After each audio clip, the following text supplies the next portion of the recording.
பரம கருணாமூர்த்தியான பகவான் துவாபர யுகத்தினுடைய முடிவுல கிருஷ்ணாவதாரம் செய்த சமயத்துல நடந்ததான ஒரு கதை தான் மகாபாரதம் அப்படிங்கிற பெயர்ல வியாசரால எழுதப்பட்டது. அதற்கு முன்பு பின்பு உள்ளவர்கள் இன்னும் எத்தனை நல்லவர்கள் மகான்கள் உண்டோ அவர்களுடைய கதைகளையும் சேர்த்து எழுதி நமக்கு ஒரு தொகுப்பா கொடுத்திருக்கார். அந்த பாரதம் அப்படிங்கிற அந்த நூல் நமக்கு என்ன சொல்ல வரது? அந்த பாரதத்தை ஒருத்தன் படிக்கிறா, கதைகளை படிக்கிறதுக்கு பொழுதுபோக்குறதா, இல்லை இன்ட்ரெஸ்டா இருக்கா, இல்லை வம்பா இருக்கா, இல்லை நான் நிறைய அதுலேருந்து நியூஸ் தெரிஞ்சுக்கிறேனா, அறிவை வளர்த்துக்கிறேனா, இதெல்லாம் தாண்டி நம்ம சாஸ்திரங்கள்ல ஒரு விஷயம் இருக்கும். தர்மோகி பரமோலோகே தர்மே சத்தியம் பிரதிஷ்டிதம் என்று ராமபிரான் ராமாயணத்துல சொல்றார். உலகத்துல மிகவும் உயர்வானது எது அப்படின்னா தர்மம்.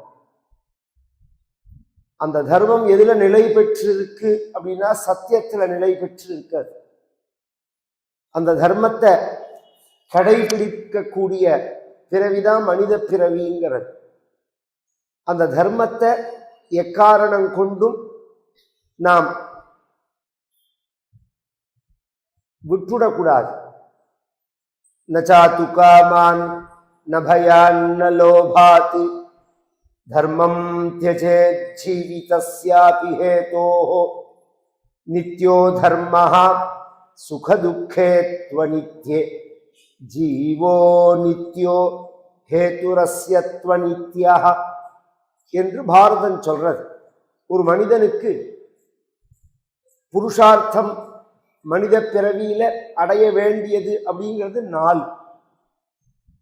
தர்மம், அர்த்தம், காமம், மோட்சம். தமிழ்ல அது அறம், பொருள், இன்பம், வீடு அப்படின்னு சொல்லுவார்கள். இந்த அறத்துப்பால், இன்பத்துப்பால், பொருளுடைய பால் 3ஐயும் எழுதினார்கள் திருவள்ளுவர். மோட்சத்துப்பால அவர் எழுதல.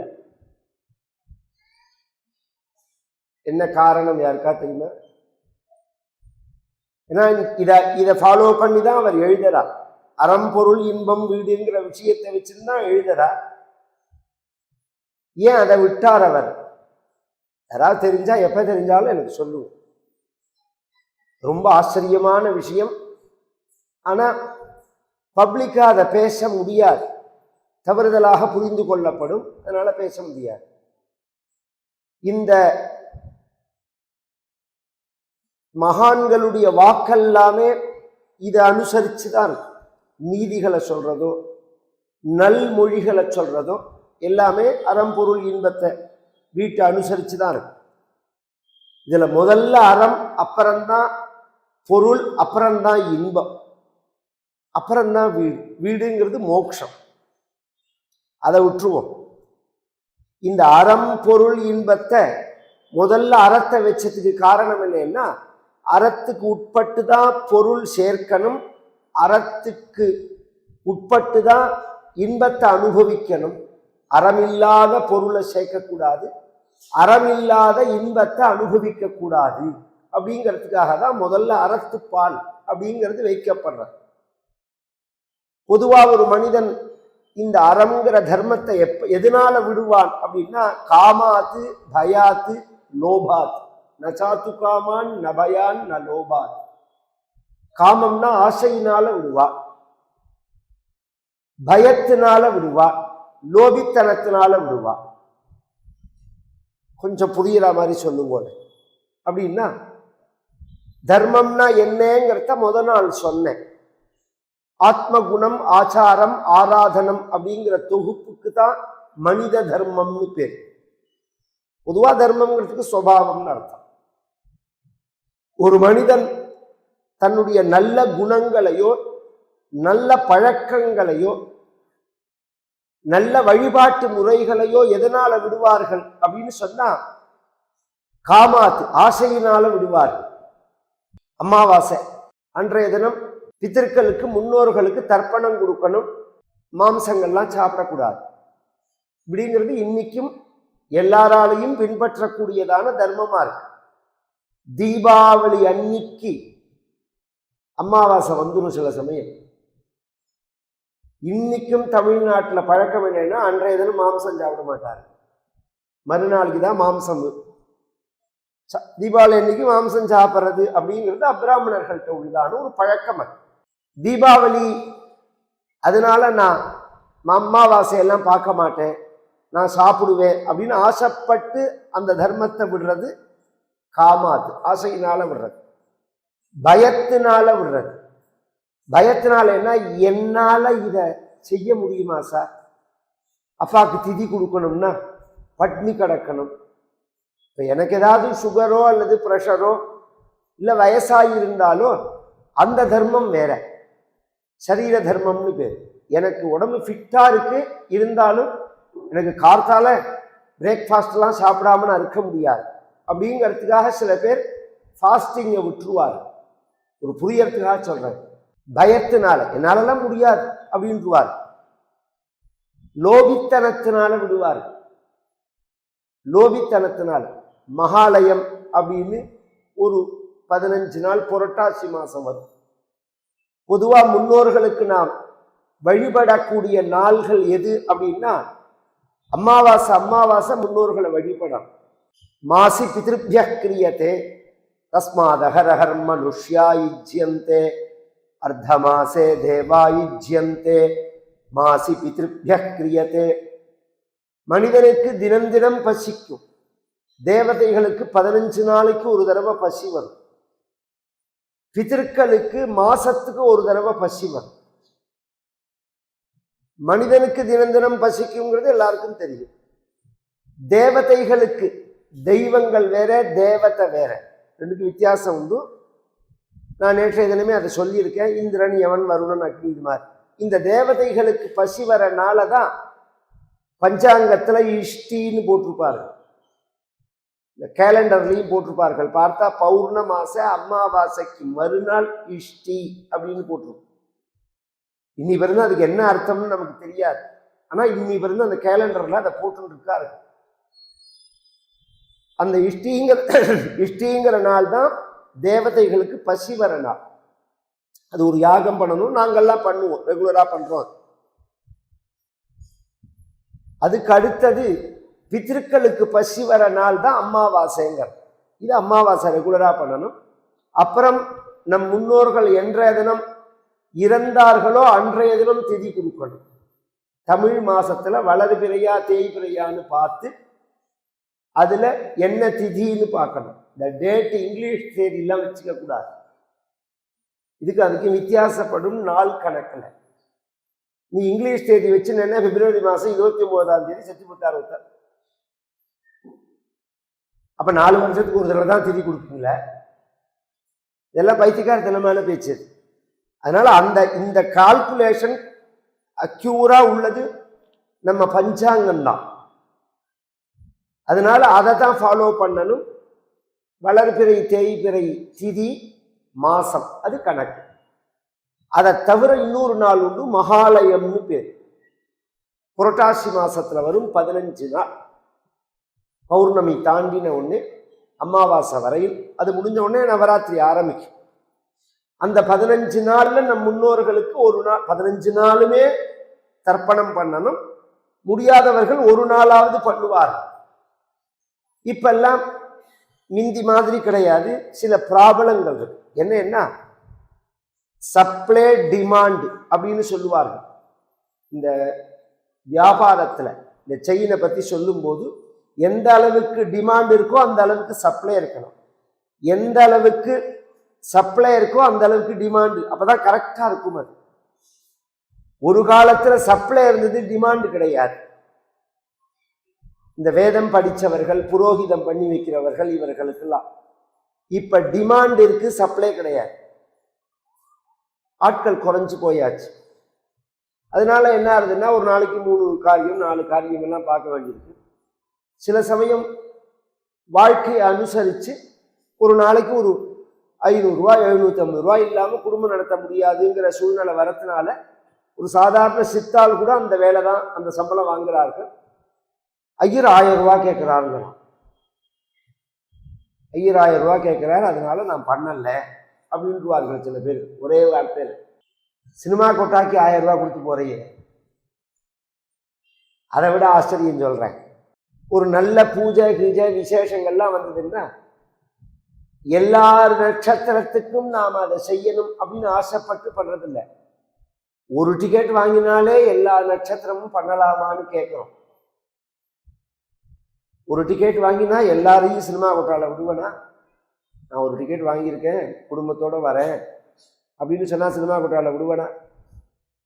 எல்லாம் ஒரு லோபித்தனம். இது இல்லாதவர்களை பத்தி பேச்சே கிடையாது. நம்ம தர்மமே யாரையும் கம்பல் பண்றதே கிடையாது. யதா சக்தின்னு தான் சொல்றது சாஸ்திரங்கள். உனக்கு என்ன சக்திங்கிறது உனக்கு தெரியும், அதை அனுசரிச்சு பண்ணணும். இதனாலெல்லாம் விட்டுடக்கூடாது. காமத்தினாலேயோ பயத்தினாலேயோ லோபித்தனத்தினாலேயோ தர்மத்தை விட்டு. சின்ன உதாரணத்துக்காக இவைகளெல்லாம் சொன்னேன். ஏன்னா தர்மம்ங்கிறது நித்தியமானது, உடம்பு அநித்தியமானது, உயிர் நித்தியமானது. உயிரும் தர்மமும் நித்தியமானது. ஆசைகள், காமம், பயம், லோபித்தனம், உடம்பு அநித்தியமானது. அநித்தியம்னா அழியக்கூடியது. அழியாததை ஒருத்தன் கடைபிடிக்கணும்னு நினைப்பானா அழியாததை பிடிச்சுக்கணும்னு நினைப்பான். தர்மோ நித்யா ஹேதுரஸ்ய த்வநித்யா.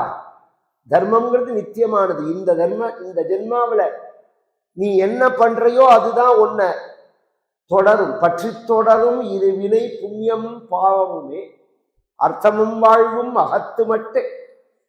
இரு கை கூப்பி அழும் மாதரும் வீதி மட்டே, மகன்களும் சுடுகாடு மட்டே பற்றி தொடரும். இது வினை புண்ணியமும் பாவமுமே. பத்ரகிரியார்னு ஒரு தமிழ் சித்தர் பாடினது.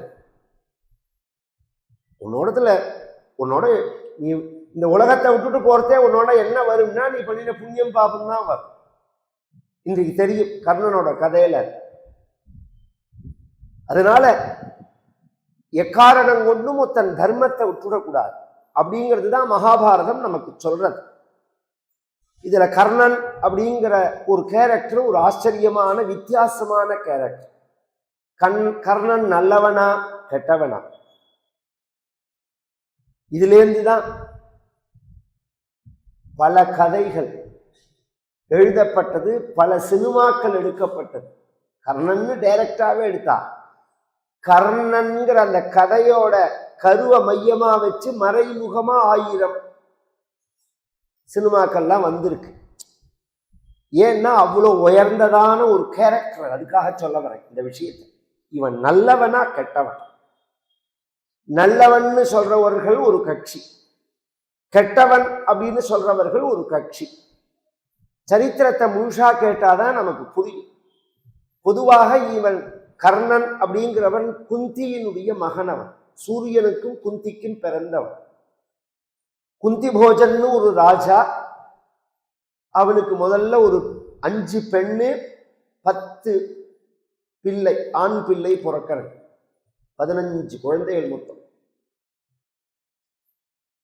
அதுல பெண்கள்ல மூத்தவனுக்கு குந்தின்னு பேரு. எதனாலன்னா சூரசேனன்னு ஒரு யாதவ ராஜா, அவனுக்கு 5 பொண்ணு 10 புள்ள பிறக்கிறது. பிள்ளைகள்ல மூத்தவர் வசுதேவர், கிருஷ்ணனோட அப்பா. பெண்கள்ல மூத்தவள் குந்தி. அந்த குந்தியை தன் ஃப்ரெண்டான குந்தி போஜன்கிற ராஜாட்ட கொடுத்துட்டான்னா அவன் குழந்தை இல்லை, நான் வளர்க்கிறேன்னா வளர்த்துக்கோன்னா. இன்னைக்கு ஒரு பையன் 2 பையனை வச்சுன்னு சுத்தி வர வாழ்க்கை இந்த விஷயம் புரியாது. அந்த காலங்களில் சகஜமா 2 குழந்தை ஆனோடனே அப்பா வீட்டில் விட்டுருவார்கள், அது பாட்டுக்கு வளரும். இந்த குழந்தைகள் இங்கே வளரும், மாமா வீட்டில் வளரும், அப்பா வீட்டில் வளரும், சித்தப்பா வீட்டில் வளரும். இதெல்லாம் ஏன்னா அவ்வளோ ஒரு வாழ்க்கையை பற்றினதான ஒரு பயம் இல்லாததான ஒரு காலம்.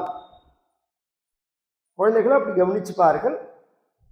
குழந்தைகளோட குழந்தைகளா வளரும், நிறைய குழந்தைகள் இருக்கும், அதனால சுமையா தெரியாது. இந்த குந்தி போஜனுக்கு கொடுத்துட்டா, குந்தி போஜன்கிற ராஜா மகளானதுனால குந்தின்னு பேர். அவள் சின்ன வயசுல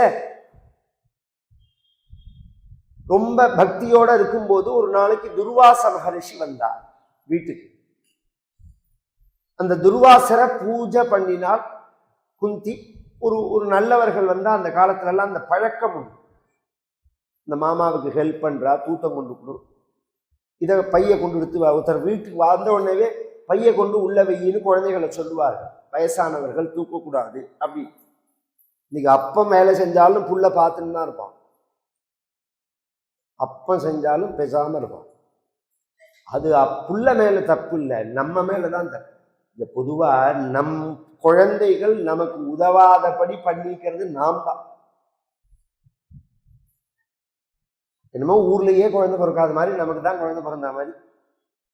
அந்த குழந்தைகளுக்கு எப்படி பழக்கணும் தெரியுமோ. ராஜவத் மனுஸ்மிருதி இது. ராஜவத் பஞ்சவருஷாணி தசவருஷாணி தாசவத் பிராப்தேத்து ஷோடசே வருஷே புத்திரம் மித்திரவதாச்சரேத்து அப்படின்னு குழந்தைகளை வளர்க்கிற முறையை சொல்றார். 5 வயசு பரியந்தம் குழந்தைகள் ஃப்ரீயா இருக்கணும். ராஜாக்களை வளர்க்கிற மாதிரி வளர்க்கணும், போஷிக்கணும். ராஜாக்களுக்கு 1 மணி நேரத்துக்கு ஒரு தடவை ஜூஸ் சாப்பிட்றீங்களா, பால் சாப்பிட்றீங்களா, அது சாப்பிட்றீங்களா, இது சாப்பிட்றீங்களா கொடுத்து கையில கொடுத்து கொண்டாடுவார்களோ அது போல குழந்தைகளை பாதுகாக்கணும், கொண்டாடணும். தசவருஷாணி தாசவத் 10 வருஷம் 5லேருந்து 15 வயசு பெருந்தும் எப்படி வளர்க்கணும்னா ஒரு வேலை செய்பவர்களை வளர்க்கிற மாதிரி வளர்க்கணும்னா. இந்த இடத்துல அடிவேன்னு அர்த்தம் இல்லை, அது எல்லாமே தவறுதலா புரிஞ்சுக்கிறது, அதுக்காக சொல்ல வரேன். இப்ப நம்ம வீட்டில் ஒரு 750 ரூபா கொடுத்து ஒரு வேலைக்கு ஒருத்தரை வச்சிருக்கோம். ஒரு நாள் தினக்கூலின்னு வச்சுப்போம். பொதுவா இந்த வேலைக்கு ஒரு கான்செப்டே என்னன்னா, வேலை வாங்குறவன் நின்னா வேலை நடக்கும், அவன் நடந்தா வேலை நின்றுடும். அதனாலதான் இன்னைக்கு யாரும் தினக்கூலிக்கு வர்றதில்லை, கான்ட்ராக்ட் தான் பேசி பாருங்க. ஏன்னா அந்த அளவுக்குலாம் வேலை செய்யறதுக்குலாம் இந்த ஆள் கிடையாது. முதல்ல உழைக்கணுங்கிற எண்ணம் குறைஞ்சுட்டே வர்றது. இது ஜனங்கள் மேல மட்டும் நான் குற்றம் சொல்ல மாட்டேன், பல காரணங்கள் அதற்கு. ஆனா ஒரு காலத்துல அப்படி ஒரு உழைப்புல உயர்ந்த நாடு இந்த தமிழ்நாடு. அதுதான் ஆச்சரியம். பிசிக்கலான ஒரு ஸ்ட்ரென்த்தும் குறைஞ்சுன்னு வர்றது, உடம்பு ரீதியான பலனும் குறைஞ்சுன்னு வர்றது ரொம்ப அது தப்பு. அது அடுத்த தலைமுறையெல்லாம் பாதிக்கும். அதெல்லாம் நாம கவனிக்காம விட்டோம்னா அடுத்த தலைமுறைகள்லாம் இன்னைக்கு சீரழிஞ்சுன்னு வர்றது. இந்த வேலை செய்பவர்கள் ஒரு வேலையை முடிச்ச உடனே அடுத்த வேலை, அந்த வேலையை முடிச்ச உடனே அடுத்த வேலை, எப்படி நாம அதை வேலை வாங்குவோமோ அது மாதிரி குழந்தைகளுக்கு சோம்பல் படியாத படிக்கு ட்ரைனிங் கொடுக்கணும் அப்படின்னு அர்த்தம். சோம்பல் படிக்கக்கூடாது. பொதுவா தாமசத்திலேருந்து ராஜசம், ராஜசத்திலேருந்து சாத்வீகம் அப்படிங்கிற குணத்துல டிரான்ஸ்ஃபர் ஆகணும். அப்ப தாமச குணத்திலேருந்து ராஜச குணத்துக்கு போகணும்னா சுறுசுறுப்பு வரணும். ஏப்பா பாரு படுத்துட்டே இருக்கிறது, பாப்பறப்பான்னு காலை பரப்புன்னு டிவியை பார்க்கறது, அளவுக்கு அதிகமா திங்கிறது, சின்ன வயசுலயே பூதம் மாதிரி வளர்றது, இதெல்லாம் அவனே கண்டதை கலந்து கொடுக்குறான். குழந்தைகள் கேட்டதெல்லாம் வாங்கி கொடுக்கலாமா? பெரிய தப்பு இல்லையா? ஏதோ சாக்லேட்ல என்ன இருக்கு, பிஸ்கெட்ல என்ன இருக்கு? நம்ம வீட்டுல சமைச்சு சாத்வீகமான நல்ல உணவுகள் கூடிய மட்டும் வெளியில சாப்பிட்றத தவிர்க்கணும். நம் கண்பட சமையல் பண்ணினது தான் சாப்பிடணும். தேவையில்லாம வெளியில சாப்பிட்ற பழக்கங்கள்லாம் வச்சுக்கவே கூடாது. இதெல்லாம் இப்ப ஒரு ஃபேஷனா இருக்கு ஜனங்கள்கிட்ட. அது மாதிரிலாம் பார்த்தீங்கன்னா சோம்பல் படியும். சோம்பல் படிஞ்சா அந்த குழந்தைகளை வேலை பின்னாடி வாழ்க்கையே கஷ்டம். சுறுசுறுப்பா இருக்கிறதுக்காக சொல்லப்பட்டது. இந்த குழந்தைகளை வேலை வாங்கறதே துர்வாசருக்கு அவள் பணிவிட பண்றாள் குந்தி. 1 மாசம் போல தங்கியிருப்பார் துர்வாசர்னா. அவர் சந்தோஷப்பட்டு ஒரு வார்த்தை சொன்னார், உனக்கு ஒரு மந்திரம் உபதேசம் பண்றேன். அப்ப குந்திக்கு 8 வயசு. நல்லா கவனிச்சு கேட்கணும். உனக்கு ஒரு மந்திரம் உபதேசம் பண்றேன், இந்த மந்திரத்தை நீ ஜபம் பண்ணினா எந்த தெய்வத்தை குறிச்சு நீ ஜெபம் பண்றியோ அந்த தெய்வம் உனக்கு முன்னாடி தோன்றும். அந்த தெய்வத்தினுடைய அருளால உனக்கு குழந்தை பிறக்கும். உனக்கு இது வாழ்க்கையில பின்னாடி தேவைப்படும். அதை உத்தேசிச்சு முன்னாடி நான் பண்றேன். மகான்களுக்கு தானே வருங்காலம் தெரியும். அதனால அதை பத்ரிநாத்தின் கண்டாக்டர் இருக்காரு இருந்தா, இப்ப இல்ல. சங்கர் நேத்ராலயான்னு வேர்ல்டு வைஸ் கண்ணுல உயர்ந்த ஆஸ்பத்திரி நம்ம இந்தியாவில தான் இருக்கு. அது எப்படி வந்ததுன்னு யாருக்கா தெரியுமா? அவர் வெளிநாட்டில தான் இருந்தார். வெளிநாட்டில் இருந்தவர் இந்தியா வந்த போது 2 தடவை காஞ்சிபுரம் வரா மாதிரி ஒரு சூழ்நிலை ஏற்பட்டது. நம்ம காஞ்சி பெரியவர் பரமாச்சாரியால பார்த்தார். அவர்கிட்ட ஒரு பக்தி ஏற்பட்டது. பெரியவருக்கு ஒரு ஆபரேஷன் பண்ணணும் அப்படிங்கிறத இவரை கூப்பிட்டு பண்ண சொல்றார். பெரியவர் பண்ணினார். எல்லாம் முடிஞ்சு வெளிநாடு கிளம்புறத நீ திரும்பி போகணுமான்னு கேட்டார் வெளிநாடு. அதுக்கு அவர் சொன்னார், என் படிப்பை புரிஞ்சுண்டு இந்த மதிப்பு கொடுக்கறவா கிடையாதுன்னார். இந்த நாட்டில் அதுக்குள்ள வேல்யூ கிடையாது. இதெல்லாம் சொல்லலாமான்னார். அப்படிதான் இருந்தது. இப்பதான் அது மாற ஆரம்பிச்சிருக்கு. படிப்புக்கு அறிவுக்கு மதிக்காம தான் சுதந்திரத்துக்கு பிறகு இந்த தேசம் இருந்தது. இன்னி பிறகு அது ஓடினது. அதனாலதான் எல்லாரும் பெரிய பெரிய நாசால ஒர்க் பண்றதுல 50% இந்தியர்கள் தான். ஏன் அந்த எஃபெக்டை இந்தியாவில போட்டா இந்தியா முன்னேறாத? ஏன் அப்படின்னா இந்த வேல்யூ கிடையாது.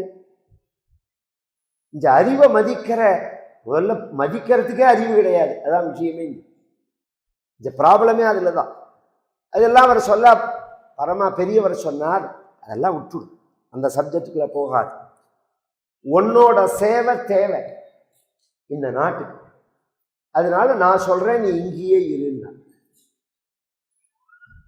ஒரு ஆஸ்பத்திரி, நான் பேரை சொல்லக்கூடாது, அது அந்த ஆஸ்பத்திரியில போய் அவர் சேர்றார். அவ கூப்பிட்டுட்டே இருந்தா சேர்ந்தா. அதுலயும் அவரால் ஒர்க் பண்ண முடியல. ஏன்னா பொதுவாகவே இந்த கூலிக்கு வேலை செய்யறதுக்கும் அறிவாளியா உள்ளவனுக்கு எப்போதுமே பிரச்சனை வரும். கூலிக்கு வேலை செஞ்சா அவன் என்ன சொல்றானோ அதை செஞ்சுட்டு போயிட்டே இருக்கலாம். எனக்கு தெரிஞ்சு ஒரு பையன் இன்ஜினியரிங் முடிச்சு டபுள் டிகிரி வாங்கி அக்செஞ்சர், கார்கனி, டாடா, விப்ரோ எல்லாத்துக்கும் இன்டர்வியூ அட்டன் பண்ணா எல்லாரும் செலக்ட் பண்ணார்கள். யார்த்தையும் வேலைக்கு வரலன்னா எல்லாரோடையும் டிஃபரன்ஸ் ஒப்பீனியன் தான். ஏன்டான்னு கேட்டேன்னா சொன்னான். அந்த இன்டர்வியூல எல்லாம் சில விஷயங்கள் கேட்பார்கள். அந்த டெக்னாலஜி வைஸ் பேசும்போது எனக்கும் என்ன அவர்கள் இயங்க விட மாட்டார்கள். நான் மூளையை உபயோகிச்சு வேலை செய்ய நான் விடமாட்டான். அவன் என்ன சொல்றானோ அதை கேட்கணும்மா, அது என்னால முடியாது அப்படின்னே சொல்லிட்டு இப்ப பெரிய கம்பெனி, சாஃப்ட்வேர் கம்பெனி வச்சு நடத்துறாங்க. இதைத்தான் நாங்க எதிர்பார்க்கிறது. முதல்ல பயப்படக்கூடாது. அந்த தைரியம் இருக்கணும் வாழ்க்கையில. நம்ம மேல நமக்கு நம்பிக்கை இருக்கு. நம்ம யாருக்கு தன்னம்பிக்கை இருக்கோ, யாருக்கு உழைப்பு இருக்கோ, அவன் பயமும் இருக்கும். அது பெறத்தியாரை பார்த்து பொறாமையும் இருக்காது அவனுக்கு. இது இல்லாதவனுக்கு தான் பெறத்தியாரை பார்த்து பயம் இருக்கும், பொறாமை வரும். இவர் இஞ்சியே கொஞ்ச நாள் ஆச்சு, அதை விட்டு வெளியில வந்தா திரும்பவும் பரமாச்சாரியால பார்த்தா, நீனே ஒரு ஆஸ்பத்திரி ஆரம்பிங்க அப்படின்னா. பரமாச்சாரியா என்ன பேர்? சங்கரான்னு பேர் வைய அப்படின்னா. ஆதிசங்கரோட பேர் வையன்னு ஒண்ணு பேரை வச்சு ஆரம்பிச்சார். இன்னைக்கு எப்படி இருக்கு? இன்னைக்கு ஆச்சரியமா, எனக்கு ரொம்ப பழக்கம் உண்டவரை, அதுல உள்ளவர்கள் எல்லாரோடையும் நான் பார்க்கும்போது எல்லா ஸ்டேட்ல இருந்து வருவார். இன்னைக்கு ஒரு நம்பிக்கையான ஒரு நிறுவனமா இருந்தது, வளர்ந்து இருக்குன்னா இதுக்கு விதை போட்டது காஞ்சி பெரியவர். மகான்களுக்கு தான் தெரியும் யாரை எப்படி உபயோகப்படுத்திக்கணும், யாருக்கு என்ன தேவைப்படுங்கள். அதுக்கு உதாரணமே சொல்லுவேன். அப்துல் கலாமை பத்தி எல்லாருக்கும் தெரியும். அவர் கதை தெரியுமா இருக்காது? அவர் எந்த இன்டர்வியூக்கு போனாரோ அதுல செலக்ட் ஆகாம ரிஷிகேஷத்துல போய் சூசைட் பண்ணிக்கணும்னு நினைச்சார். டேராடூன் போயிட்டு அது நிறைவேறலைன்னு உடனே சூசைட் பண்ணிக்கணும்னு நினைச்சார். கங்கை கரையில நடந்து வரத்தே சிவானந்தர் ஆசிரமம்னு இருந்தது. ஏதோ தோணினது, அங்க போனார். சிவானந்தா இருந்தார். அவரை நமஸ்காரம் பண்ணினார். சிவானந்தாவுக்கு தமிழ் தெரியும், தமிழ்காரர் தான் அவர். இவரை கூப்பிட்டு யாருப்பா நீ, என்ன ஊருன்னார். இவர் விஷயத்தெல்லாம் சொன்னார். நீ பரமக்ஷேமமா இருப்பப்பா, உன்னால இந்த தேசமே உயர்ந்த நிலையை அடையும்பா. நீ அப்படி ஒரு முடிவு எடுக்காத, தற்கொலை பண்ணிக்கணுங்கிற முடிவு எடுக்காத, நான் சொல்றபடி பண்ணுன்னு அவர் தான் கைடு பண்ணினார். அவர் தான் இன்னைக்கு நம்ம இந்தியா வல்லரசாரத்துக்கு விதை போட்ட மகான் அப்துல் கலாம். இந்த இந்தியா வல்லரசாரத்துக்கு விதை போட்ட மகான் அவர். இத அவரை டியூன் பண்ணினது யாருன்னா சிவானந்தா. அது யாருக்கா தெரியுமா? சிவானந்தா தான் அவரை டியூன், அவர் உயிரை விட போனார். தான் இதுல செலக்ட் ஆகல, ஏர்போர்ட்ல செலக்ட் ஆகலன்னு ஒண்ணு. அப்ப சிவானந்தா தான் மாத்தி வந்தார். இது மாதிரி மகான்கள் சில பேரை கைடு பண்ணுவார்கள். இந்த குந்திக்கு உபதேசம் பண்ணினார் துர்வாசர். இவர் கிளம்பி போன உடனே குந்திக்கு ஒரு குழந்தை தானே, இதை இப்ப ஜெபம் பண்ணாத, பின்னாடி தேவைப்படும் போது ஜெபம் பண்ணுன்னு சொல்லியிருக்கா. குழந்தைகளை பொதுவாகவே ஒரு சாமான தொட போறதே தொடாத அப்படின்னு சொன்னா எல்லா குழந்தைகளும் அப்படி கேட்கிறாரு. சில குழந்தைகள் தொடாம வந்து உட்கார்ந்துக்கும். இன்னும் சில குழந்தைகள் என்ன பார்க்கும், நம்மளை இப்படி பார்த்துட்டே அப்படி கையை நீட்டுவாங்க.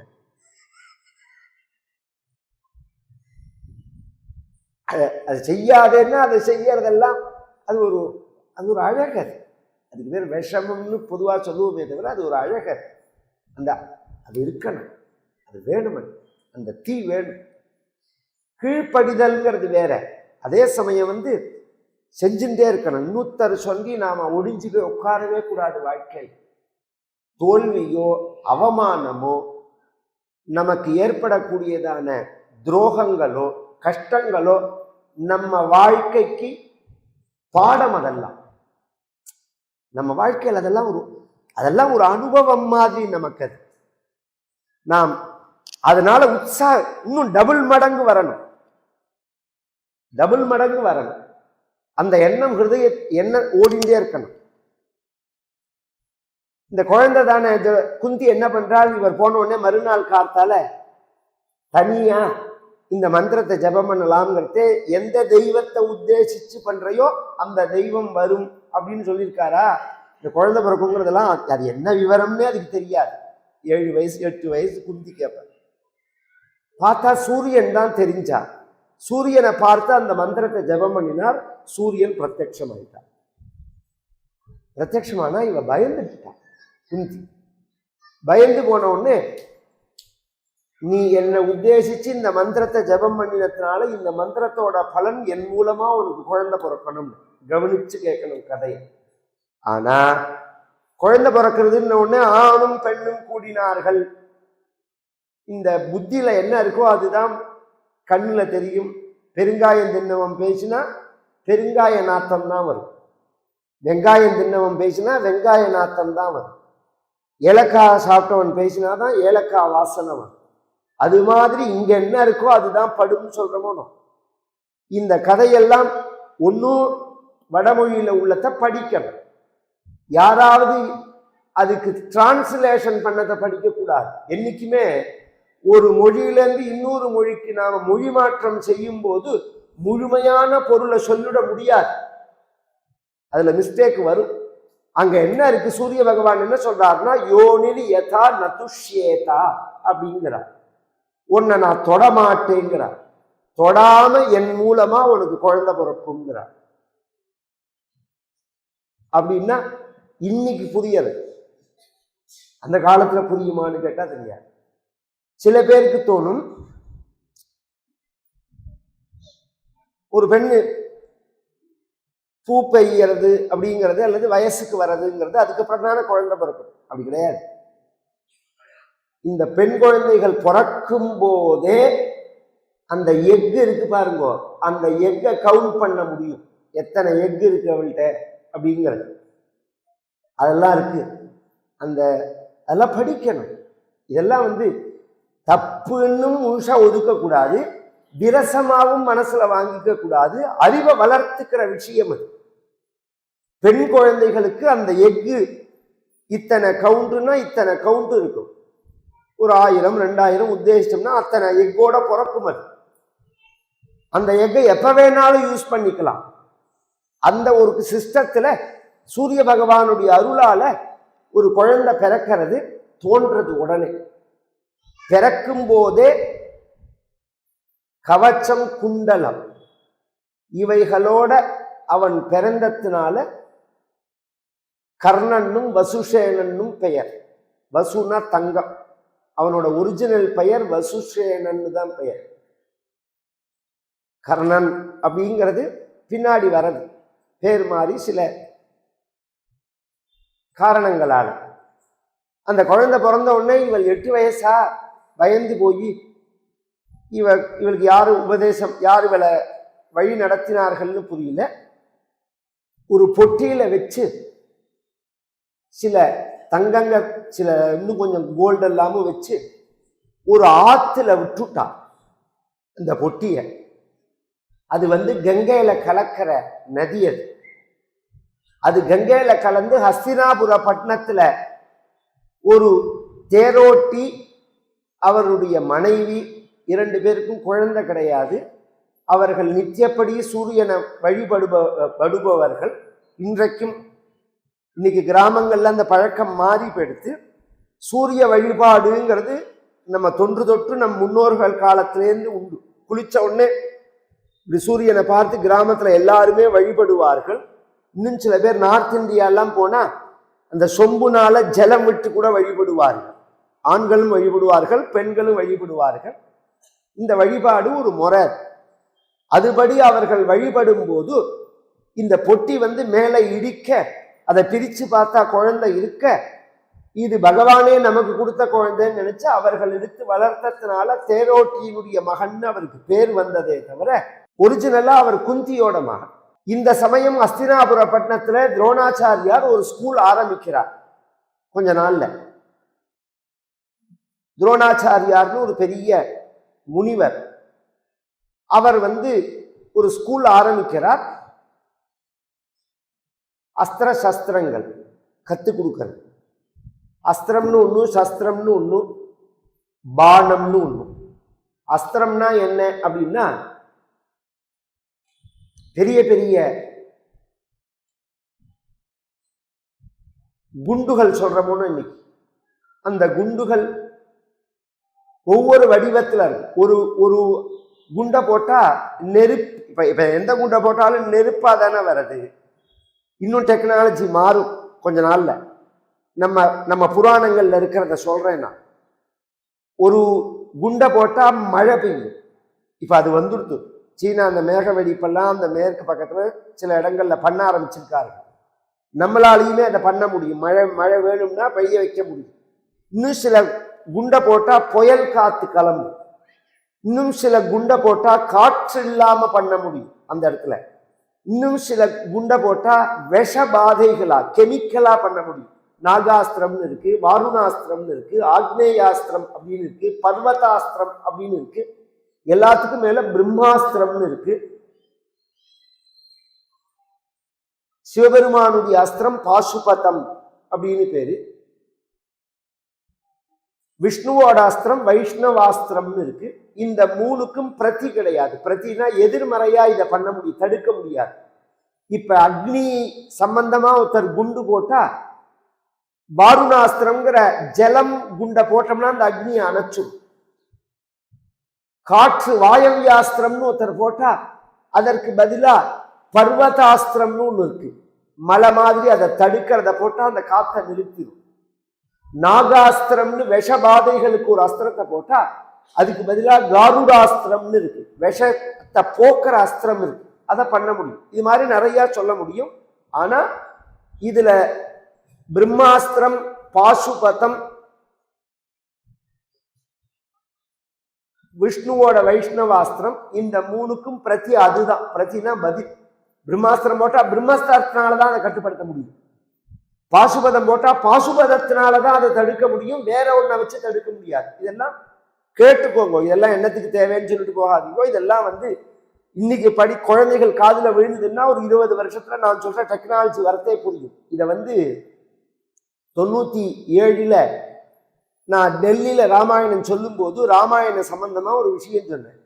சப்தவேதின்னு ஒரு அஸ்திரம், அதை தசரதன் போட்டதுதான் ஒரு சிரவணகுமாரன் ஒரு ரிஷிகுமாரனை அடிச்சான்னு வரும். அந்த பானத்துக்கு சப்தவேதின்னு பேர். சப்தவேதினா சவுண்டு எங்க இருக்கோ அந்த இடத்த போய் தாக்கும். அது சவுண்டு எங்கேருந்து கிரியேட் ஆகுதோ அந்த இடத்த குறி வச்சு தாடுக்கும்.